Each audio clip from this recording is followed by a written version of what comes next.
ശബരിമല സ്വർണ്ണക്കൊള്ള സമയമെടുത്ത് അന്വേഷിക്കേണ്ട കേസെന്ന് ഹൈക്കോടതി. ഏറ്റവും മികച്ച ഉദ്യോഗസ്ഥനാണ് കേസ് അന്വേഷണം നടത്തുന്നത്. CBI അന്വേഷണം ആവശ്യപ്പെട്ടുള്ള ഹർജിയിലാണ് കോടതി നിരീക്ഷണം. പ്രതികളുടെ ജാമ്യം പരിഗണിച്ച കോടതി എന്തെങ്കിലും പറഞ്ഞു എന്നതുകൊണ്ട് അന്വേഷണത്തിൽ ഇടപെടാനാകില്ല എന്നും ഹൈക്കോടതി ചൂണ്ടിക്കാട്ടി. സുപ്രീം കോടതി പറയുമ്പോഴാണ് അവസാന വാക്കെന്നും കോടതി വ്യക്തമാക്കിയിട്ടുണ്ട്. വിഷ്ണു സുരേഷ് വിശദാംശങ്ങളുമായി. വിഷ്ണു, പ്രധാനമായും ഇതിൽ CBI അന്വേഷണം വേണമെന്നാവശ്യപ്പെട്ടുള്ള ഹർജിയാണ്. അതിൽ ജാമ്യം നൽകിക്കൊണ്ടൊക്കെയുള്ള വിജിലൻസ് കോടതിയുടെ പല നിരീക്ഷണങ്ങളും ഹർജിക്കാർ ചൂണ്ടിക്കാട്ടിയപ്പോൾ അതേക്കുറിച്ച് കോടതി എന്താണ് വ്യക്തമാക്കിയിട്ടുള്ളത്? ഒരിക്കൽ കൂടി പൂർണ്ണമായും നല്ല രീതിയിൽ അന്വേഷണം നടക്കുന്നു എന്നൊരു പരാമർശം ഇന്നും കോടതിയുടെ ഭാഗത്തുനിന്നുണ്ടായി അല്ലേ? അനുജ, BJP അധ്യക്ഷൻ രാജീവ് ചന്ദ്രശേഖരനടക്കം 6 പേരാണ് ശബരിമല സ്വർണ്ണക്കൊള്ളയിൽ CBI അന്വേഷണം ആവശ്യപ്പെട്ട് ദേവസ്വം ബെഞ്ചിനെ സമീപിച്ചത്.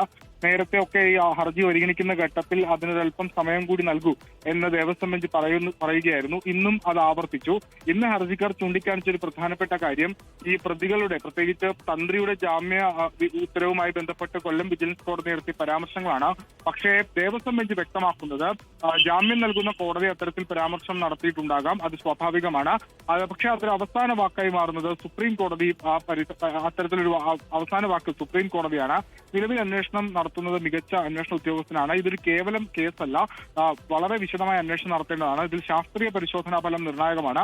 കേരളത്തിൽ തന്നെയുള്ള ഏറ്റവും പ്രധാനപ്പെട്ട ലാബിലാണ് ആദ്യ പരിശോധന നടത്തിയത്. പക്ഷേ അതിൽ പോലും ചില വ്യക്തതകൾ കുറവുണ്ടായിരുന്നു. ആ പശ്ചാത്തലത്തിലാണ് ഇപ്പോൾ വീണ്ടും പരിശോധനയ്ക്ക് വേണ്ടി അയച്ചിരിക്കുന്നത്. ആ പരിശോധനാ ഫലം കൂടി വന്ന ശേഷം മാത്രമേ റിപ്പോർട്ട് പൂർണ്ണമാക്കുകയുള്ളൂ. അതുകൊണ്ട് തന്നെ അവർക്ക് കുറച്ചുകൂടി സമയം നൽകൂ.